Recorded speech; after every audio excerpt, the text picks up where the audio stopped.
Ingat DBD, ingat 3M. Menguras, menutup, mengubur. Izin memperkenalkan diri, Praja Muda Filipus Neri Waleng, NPP 34.0298, asal pendaftaran Provinsi Nusa Tenggara Timur, beserta 4 rekan saya. Izinkan saya memperkenalkan diri, Praja Muda Muhammad Raffi Akbar, NPP 340015, asal pendaftaran dari Aceh.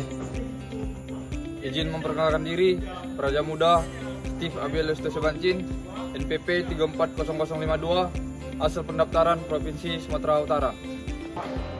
Izin memperkenalkan diri, Praja Muda Muhammad Dafa, NPP 340069, asal pendaftaran Sumatera Barat.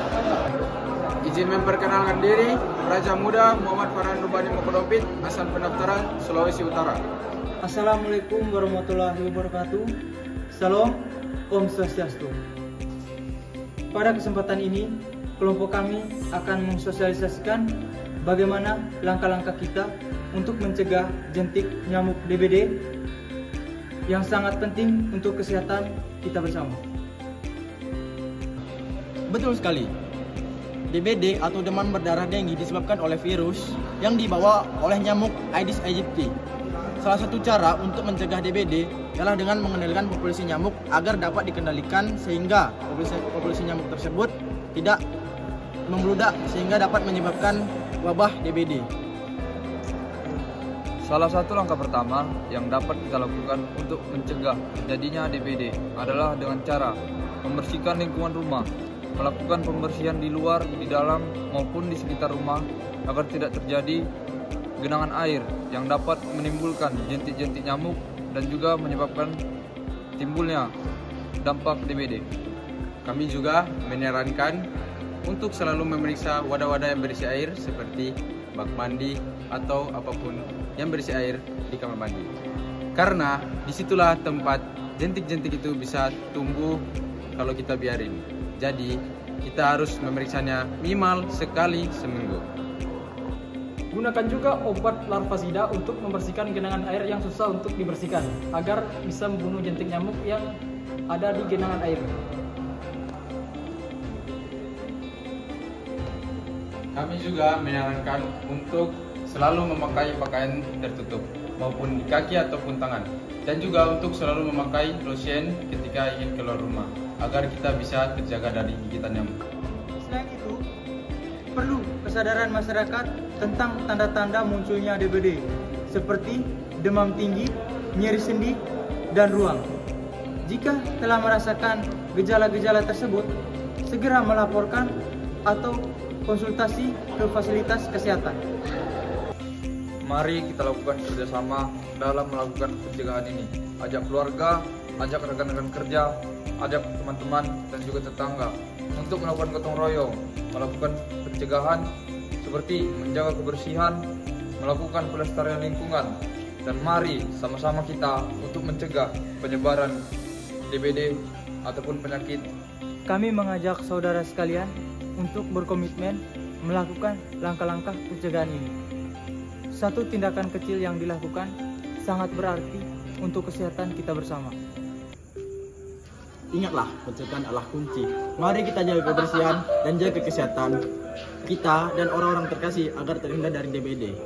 Dengan itu, kita dapat menjaga orang kita agar tetap sehat dan dapat menjaga kebersihan kita dan lingkungan kita agar DBD tersebut dapat kita kontaminasi. Nah, setelah dari beberapa penjelasan dari rekan-rekan saya tadi, yaitu tentang DBD, saya dan rekan-rekan saya telah membuat sedikit rangkuman tentang latar belakang penyebab dan cara mencegah terjadinya DBD, yaitu berikut ini. Jika kalian merasa di lingkungan kalian masih terdapat banyak nyamuk Aedes aegypti, berikut adalah langkah-langkah atau tahap-tahap yang harus kita lakukan dalam pencegahan demam berdarah. Let's go. Yang pertama, ini adalah salah satu contoh untuk kita dapat melakukan pencegahan terjadinya nyamuk demam berdarah, yaitu air yang tergenang dan adanya sampah. Oleh sebab itu, jika kita telah melihat di depan mata kita di lingkungan sekitar adanya air yang tergenang dan sampah, ada sebaiknya kita membuang air yang tergenang dan mengambil sampah. Nah, yang kedua, kita harus menggunakan obat nyamuk atau inseksida ke area-area yang terinfeksi banyak nyamuk dan area-area rawan lainnya seperti ini.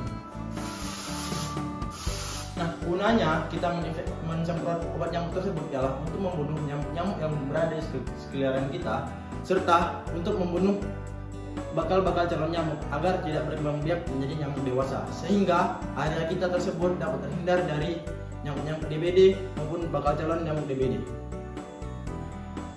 Yang ketiga, usahakan jangan ada pakaian-pakaian menggantung di ruangan kalian, karena itu adalah sumber penyebaran nyamuk atau sumber sarang nyamuk, jadi harus dibersihkan.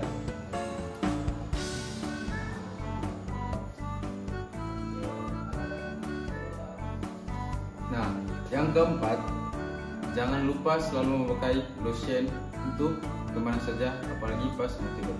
Karena di saat kita tidur, kita tidak bisa tahu kapan nyamuk ketemu. Dan juga kalau bisa untuk keluar dari ruangan, kita selalu memakai tangan panjang ataupun celana panjang.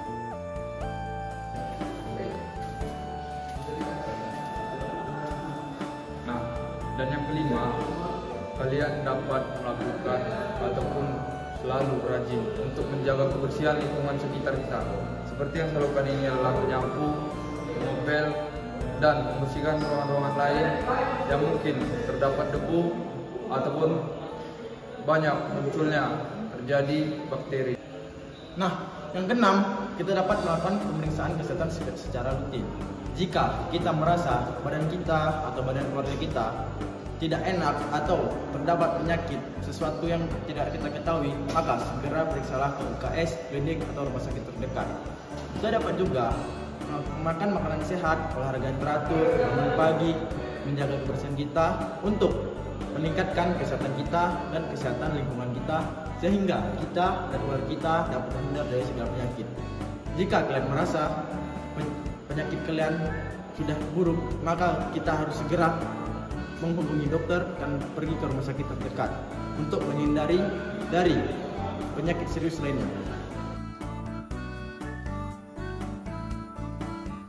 Nah, dan yang terakhir dan yang paling utama, jika kita ingin terhindar dari nyamuk DBD ataupun penyakit DBD, yang harus kita utamakan yaitu kesadaran dari dalam diri kita sendiri.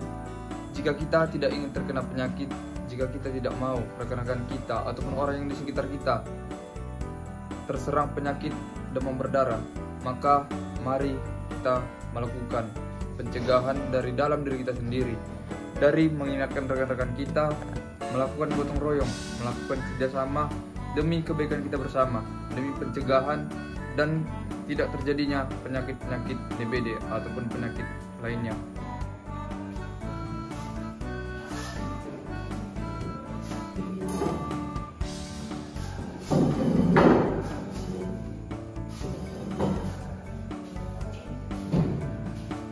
Nah, ini merupakan aktivitas ataupun salah satu contoh kegiatan yang dapat kita lakukan untuk melakukan kebersihan lingkungan, melestarikan lingkungan, untuk mencegah terjadinya wabah penyakit, terutama penyebab terjadinya penyakit demam berdarah. 3. Nah, dapat kita simpulkan dari awal hingga akhir, demam berdarah tinggi adalah suatu penyakit yang sangat amat berbahaya yang disebabkan oleh nyamuk DBD. Nah, kita tuh sebagai orang yang ingin terhindar dari penyakit serta keluarga-keluarga yang kita sayangi dan kasihani, kita harus menghindar dari demam berdarah tinggi, dikarenakan penyakit tersebut termasuk suatu penyakit yang sangat amat berbahaya. Salah satunya yang bisa kita lakukan adalah membersihkan lingkungan kita, serta kita dapat membuang air-air yang dapat tergenang, kotoran-kotoran sampah, serta kita dapat menghindari dari demam berdarah dengan memakai salep serta baju lengan panjang. Kita juga dapat meningkatkan kesadaran teman-teman di sekitar kita, keluarga kita, dan lain-lainnya agar dapat sama-sama terhindar dari demam berdarah. Sebentar, kata-kata hari ini, lebih baik mencegah daripada mengobati. Paham? Itulah cara kita ngelindungin diri dari DBD. Itu adalah beberapa tips, semoga bisa diterapkan di dalam kehidupan ibu atau bapak masing-masing. Terima kasih untuk sudah menonton video ini. Terima kasih. Semoga ibu dan bapak bisa terhindar dari DBD. Salam sehat.